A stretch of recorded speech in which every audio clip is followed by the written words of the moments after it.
Sachez que déjà une première chose, c'est qu'on est en direct, en streaming sur le site de la fédération. D'abord, je vous souhaite à tous la bienvenue. Bienvenue aussi au président qui nous honore de sa présence. Sachez que ce projet d'accompagnement des clubs, ça ne se limite pas seulement à la formation, mais aussi dans d'autres secteurs qu'expliquera le président. Et on est toujours honoré parce que c'est quelqu'un qui donne beaucoup d'importance au terrain, qui est le cœur même de notre activité. Et donc l'idée est venue de lui pour doter, dans un premier temps, tous les clubs de première division de préparateurs physiques et ensuite de formateurs. Certains clubs ont leurs préparateurs physiques et formateurs, donc bien sûr on continue à travailler avec eux. Et d'autres qui avaient un besoin, donc on a fait une recherche pour mettre à disposition ces entraîneurs.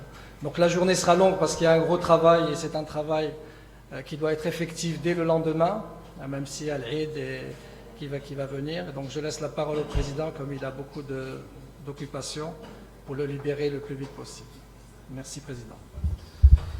Merci, c'est Nasser. Donc, bismillah ar-Rahman ar-Rahim. Wassalatu wassalamu ala ashraf al-mursalin. Chers amis, Nation royale marocaine de football, je vous souhaite tous la bienvenue. Et je souhaite que, effectivement, qu'on va participer tous à la concrétisation d'un travail que je considère fondamental, essentiel pour le développement de notre football. Évidemment, depuis longtemps et durant les dernières, je dirais, décennies, un grand travail a été fait. Plusieurs initiatives ont été prises et je profite de cette occasion pour saluer toutes ces initiatives, tous les développements qui ont été réalisés. Évidemment, il est de notre devoir de continuer en cherchant la conjugaison de deux piliers essentiels à mon sens. Le premier levier, c'est la consolidation des acquis. Il faut être capable de consolider toutes les bonnes pratiques qui ont eu lieu, tous les bons résultats qui ont été faits. Et il faut avoir la simplicité et le courage et la modestie pour, évidemment, reconnaître toutes ces bonnes pratiques. Le deuxième levier, il faut avoir la capacité d'innover et de continuer le chemin en accélérant le rythme, mais aussi en évitant toutes, je dirais, les erreurs que d'autres ont commis et qui nous permettront évidemment de continuer le chemin avec beaucoup plus d'assurance et de certitude. Ce qu'on est en train de faire et d'initier aujourd'hui est l'une des actions les plus importantes qu'on a entamées en tant que Fédération royale marocaine de football. Sinon, la plus importante. Parce que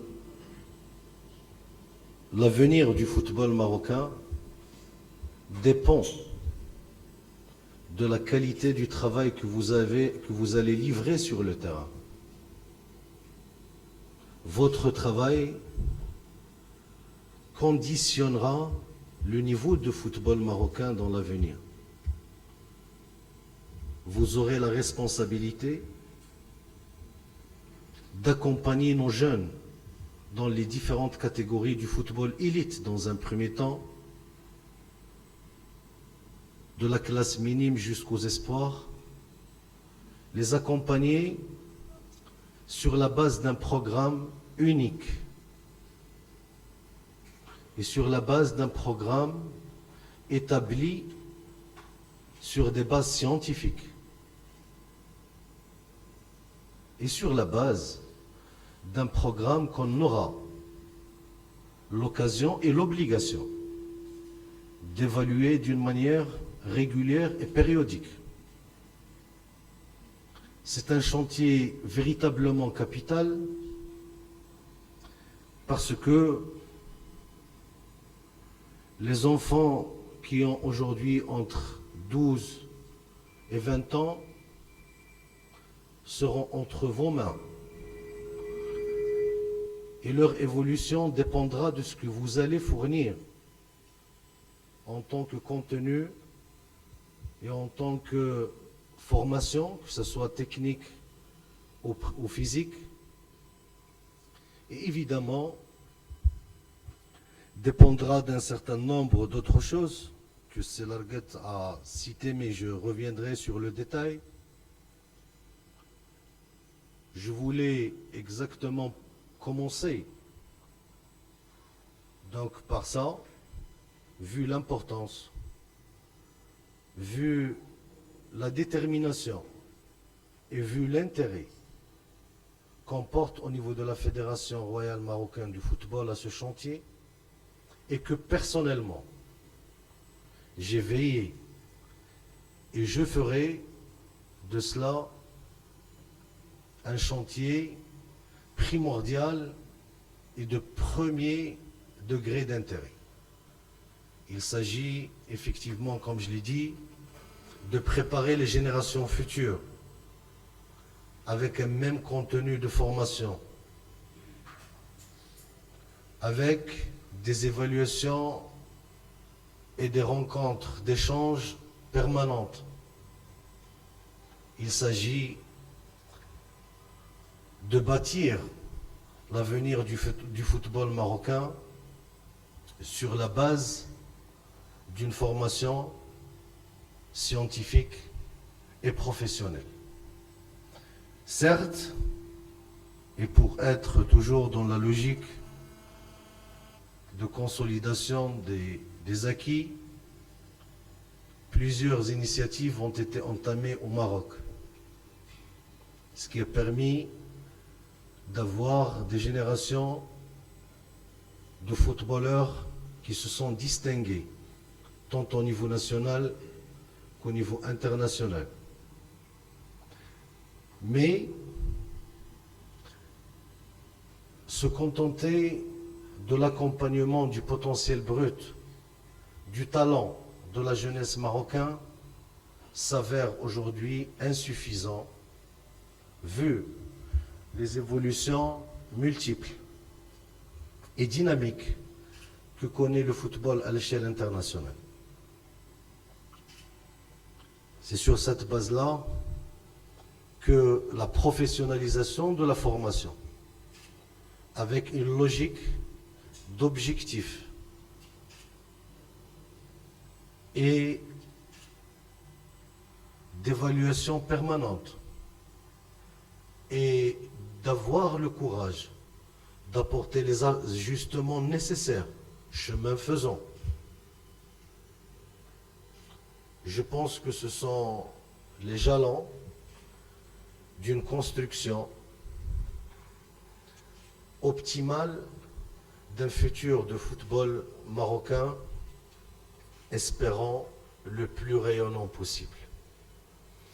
Évidemment, ce travail initié aujourd'hui et qui a demandé des mois et des mois de préparation est accompagné d'un certain nombre d'actions multiples qui laissent le club en tant que quantité au centre des intérêts et des actions. La mise à niveau de notre infrastructure était un pilier fondamental. La Fédération royale marocaine de football, avec ses partenaires départements ministériels, a réussi à livrer les 62 pelouses, continue aujourd'hui sur un chantier d'une quarantaine pour atteindre la centaine qui s'est fixé comme objectif au départ.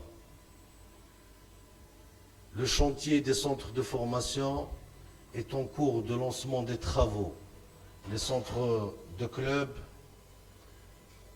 qui a été couronné par la mise en fonction et en service de plusieurs centres au niveau du club de Fus, de Tétouan, bientôt celui de Berkane, et ainsi de suite. Les centres régionaux, c'est un chantier où les préparatifs ont été achevés. Les travaux seront lancés à partir du mois d'octobre pour les achever dans moins d'un an au niveau de 4 centres régionaux de formation. La mise à niveau, bien sûr, des espaces de jeu de la classe élite est un chantier continu et permanent jusqu'à sa finalisation ultime. Le centre aujourd'hui où on tient cette réunion, connaît actuellement donc les travaux pour une métamorphose globale. Et ce serait d'ici un an, Inch'Allah, l'un des centres les plus rayonnants à l'échelle internationale, puisqu'un investissement très lourd donc connaît sa réalisation avec un rythme d'ailleurs très accéléré. Avec ça et d'autres actions qui viendront bien sûr futures, je pense que les conditions du travail et de formation à tous les niveaux, au niveau du club, sont relativement réunies, partiellement atteints, pour entamer ce programme sur de nouvelles bases et sur des bases logiques et cohérentes. Évidemment, vous serez dans les 16 clubs. Les conditions de travail diffèrent d'un club à l'autre, mais la Fédération royale, avec la DTN, a mis tous les garde-fous pour réunir les conditions minimales de travail.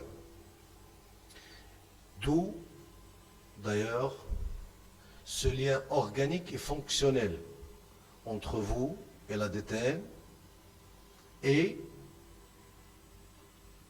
la prise en charge de la fédération du matériel nécessaire pour assurer la formation des jeunes, de toutes les catégories de jeunes, dans les meilleures conditions.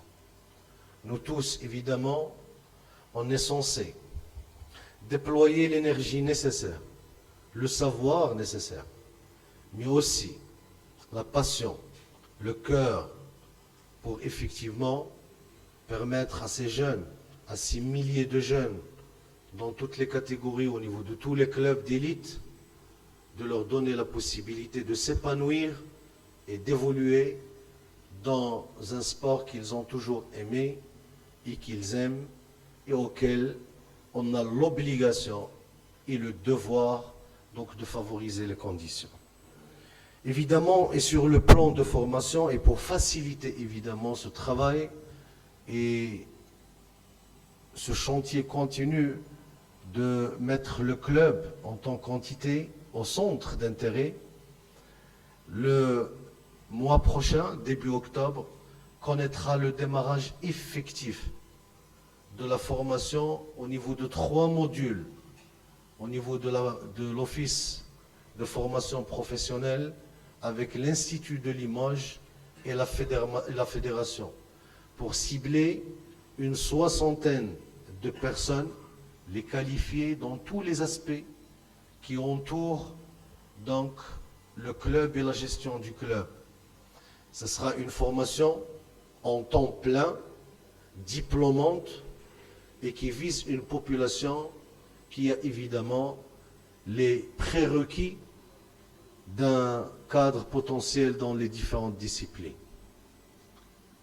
Ces chantiers qui connaîtront évidemment leur continuation avec les dirigeants futurs de la Fédération royale marocaine de football, ce sont, à notre sens, les véritables piliers, les véritables préalables qu'il faut réunir pour un démarrage qui assure des résultats réguliers, une professionnalisation de notre football au niveau des classes jeunes, au niveau de la formation, pour que le joueur marocain puisse effectivement évoluer dans un contexte normatif et comparable aux normes internationales. C'est un contexte qui permettra au football national d'être à l'abri des accidents et des exploits de parcours et partir sur des bases de résultats assurés d'une manière de génération à génération et évolutif en fonction de l'énergie évidemment et de l'intérêt qui est et qui sera accordé à ce chantier. Encore une fois, et avant de terminer mon intervention, je pense que au-delà des formalités administratives et au-delà des logiques contractuelles, ce qui nous réunit ici, nous tous, c'est la passion et l'amour du football.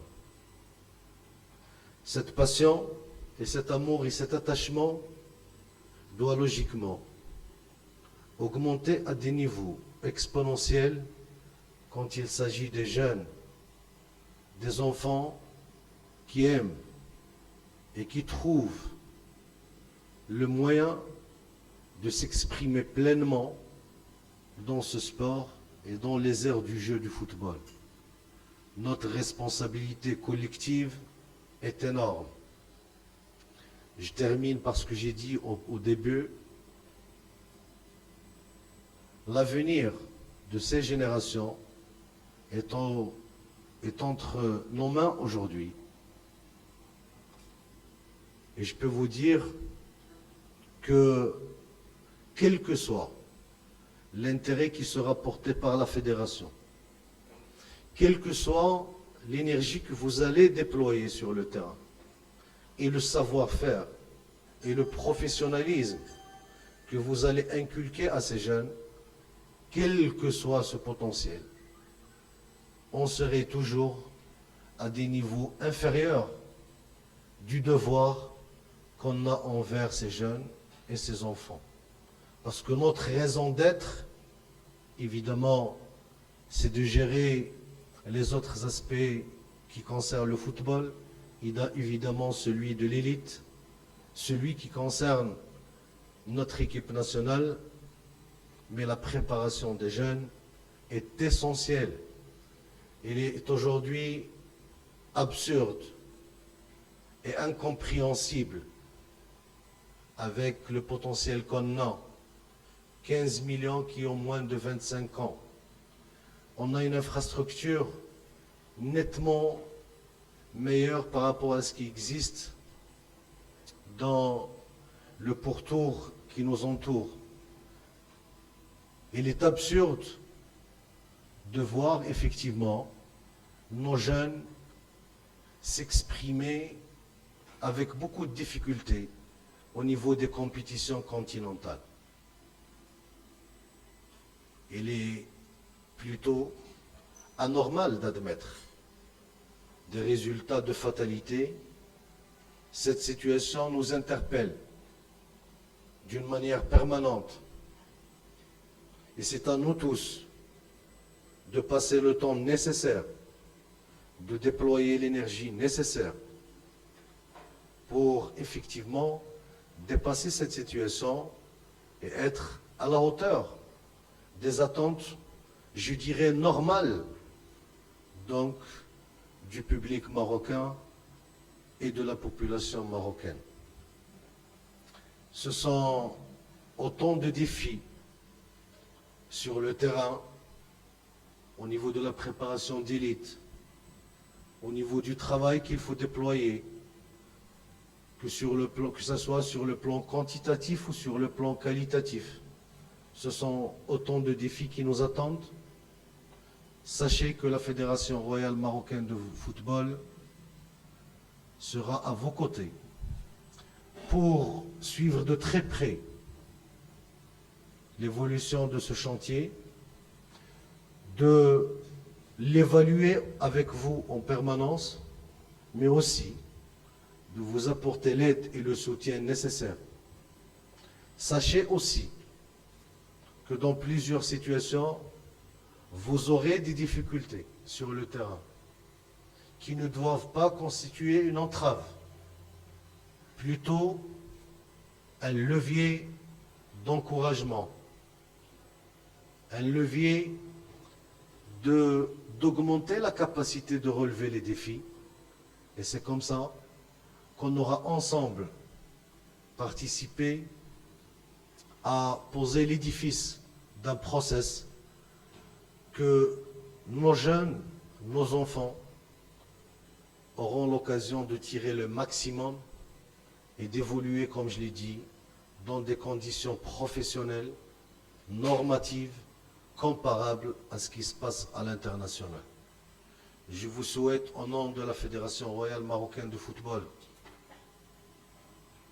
je vous souhaite plein succès, bon courage et encore une fois, en la personne de son président, vous avez le soutien inconditionnel et infini, indéterminé pour mener à bien votre programme dans une logique professionnelle, scientifique, mais, et c'est le plus important, d'amour inconditionnel aussi envers ces enfants que vous aurez l'occasion d'encadrer. Merci et bonne journée.